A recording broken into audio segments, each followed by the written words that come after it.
Diketahui tengah viral di media sosial, TikToker sekaligus mantan pramugari Ira Nanda baru-baru ini membongkar perselingkuhan suaminya yang bekerja sebagai pilot dengan seorang pramugari.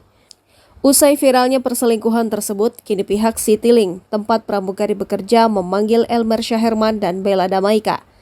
Haza Ibnu Rashad menyebut Elmer Syaherman dan Bella Damaika akan segera dipanggil untuk dimintai keterangan.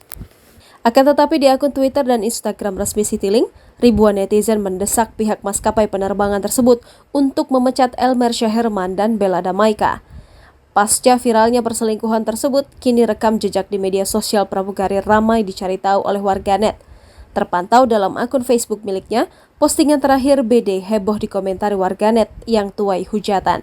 Bahkan tak sedikit yang membandingkan kecantikannya dengan istri sah Elmer Syaherman.